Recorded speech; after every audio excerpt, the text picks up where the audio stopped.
Well, good morning to you, good morning. It's Saturday today, 16th?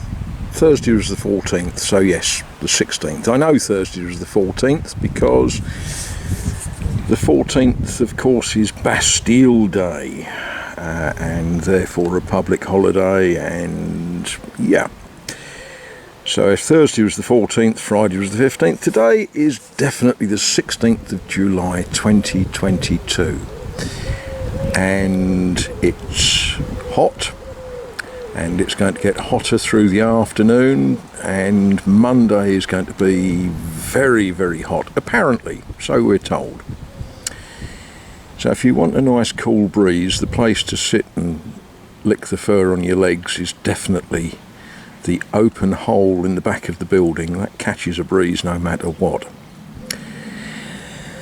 Now, I have a little routine that I get up and I have a shower, and I try to think good and positive thoughts. Not always easy, is it? You know, we look at the world today and we possibly are on the brink of a world war, possibly not. In the United Kingdom, they're possibly going to get a different Prime Minister.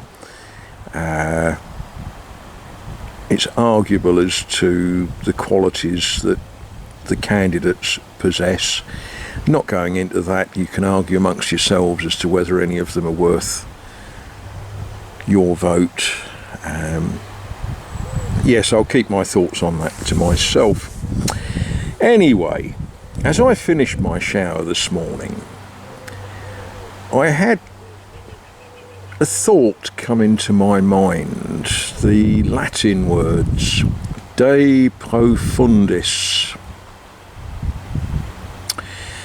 Those of you that speak Latin might know that that means out of the depths. De profundis, and I thought, I know the de profundis. It's a prayer, but I couldn't place it. Now I know there's at least one of you that is going to say, "Oh, for goodness sake, surely you can place the de profundis in the Bible." But sorry, I couldn't off the top of my head, so I googled it. Google is a funny part of the world. The first thing it offered me was a letter written by Oscar Wilde. Well, that wasn't what I was thinking about. And then it said Psalm 130. De profundis. So, never far away from a Bible. So I whipped it open and opened it to the Psalms. Psalm 130, which is a song of degrees. Out of the depths have I cried unto thee, O Lord. Lord, hear my voice. Let thine ears be attentive to the voice of my supplications. If thou, Lord, shouldest mark iniquities, O Lord, who shall stand? But there is forgiveness with thee, that thou mayest be feared. I wait for the Lord, my soul doth wait, and in his word do I hope. My soul waiteth for the Lord more than they that watch for the morning. I say, more than they that watch for the morning. Let Israel hope in the Lord, for it is with the Lord there is mercy, and with him is plenteous redemption. And he shall redeem Israel from all his iniquities. So that was my my morning thoughts, along with whether or not to find food for Grandma. Yes, she gets the ump if I sit and read the Bible. Don't know why, but there we are. So that was how I started the day. Then I did some contemplation on the next pieces of work. Now the next piece of work involves these lengths. Some of you are going to say of lumber. Oh dear. Speak English, won't you? Timber, pieces of timber. I had these delivered yesterday. They've got a very important job to do. And they are my next job. And I'll show you where they're going to be going. Now one day this will be a bedroom. Yeah, but one of the things that's common in most bedrooms is actually having a ceiling. The other thing that is common is having a roof that isn't going to fall off the building. And what I discovered this little while ago is that these timbers that the roof sits on, they are fixed.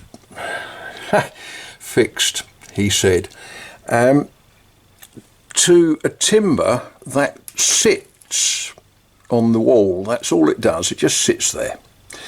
And what used to hold the ceiling up in here were bits of wood. I hesitate to call them beams. They literally were pieces of wood. They were trees and all sorts of stuff that went across, and it didn't tie the roof. They just sat there. Yeah, so I want to tie with the timber that goes in. I want to tie that to that side there. Yeah, there's a little disaster happened there.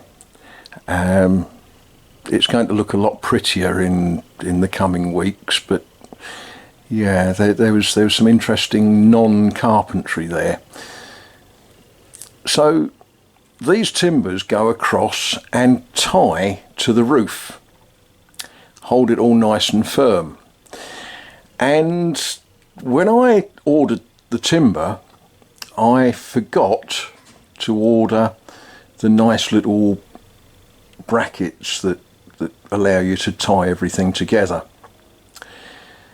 But the other thing that has been going through my head, this chunk of wall here desperately needs a window. Yeah, it's got pencil lines on it where I think a window will go. And I've thrown a stick of inches around this wall and I've looked at it and I've priced up windows, and you might get lucky and you might walk into a place that has got a sale on and you might find a window for 150 to 200 euro. More likely you're going to have one made for about 300, 350, 400 euro, depending on exactly what you ask for. And it's not urgent, it's not a this week job, but it's sort of what's on my mind. Yeah, but the urgent thing is some brackets to fit these timbers. I want to get that done this week because, well, this week is definitely a week for working indoors rather than out, and I want to get them in before it rains so they don't get soggy where they're laying. So that was what I did. I jumped in the jalopy and I went off and looked for brackets. So this is what I went to get, and yep, that will allow me to do the job.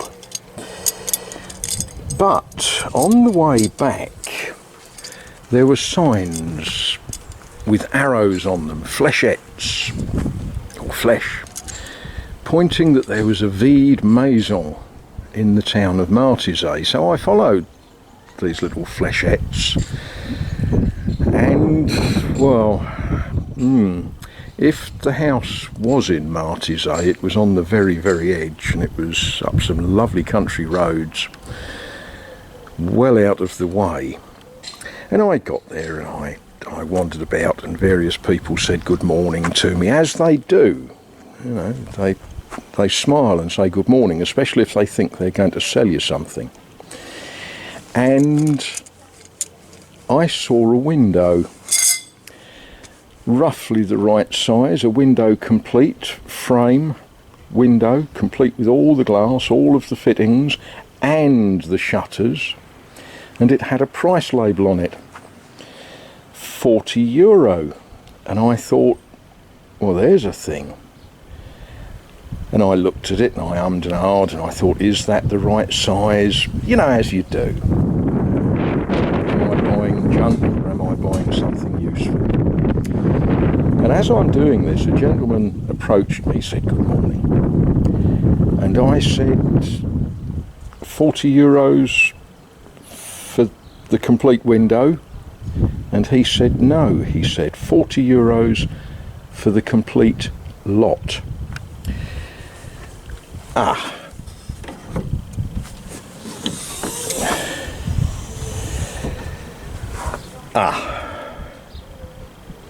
Well, he didn't think we'd get it all in the car in one go, and he kept saying that as I live so close I could take half of it and come back for the other half. And I said, no, it will all go in. Well, it all went in, and a little bit of wind made the door bang.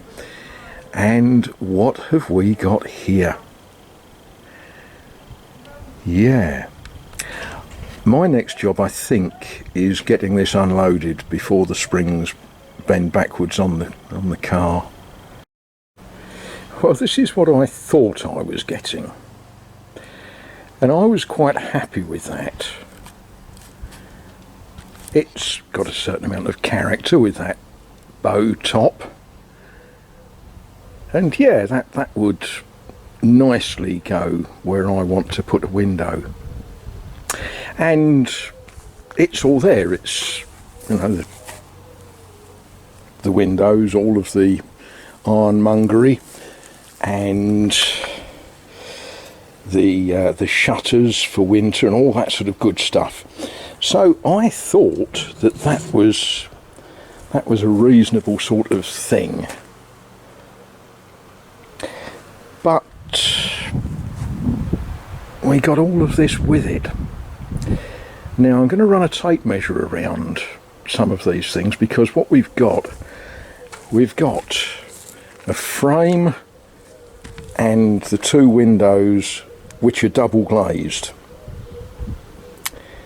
Now I think that's a bit too big for anything that I want to do. I think that's too big. But, you know, who knows, we'll see.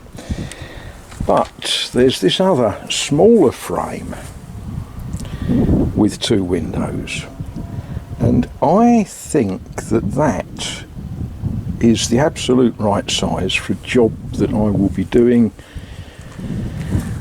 yeah, after some building work. And the rest, well, time I reduce it to components, or maybe make a cupboard out of it, or who knows. It might become firewood. It might do. With my track record on how many pieces of the thin glass that I've managed to crack doing repairs to my existing windows, just having the glass might be sort of handy. And a front door, and that's too big to go anywhere that I need a door, sadly. But, you know, we'll see.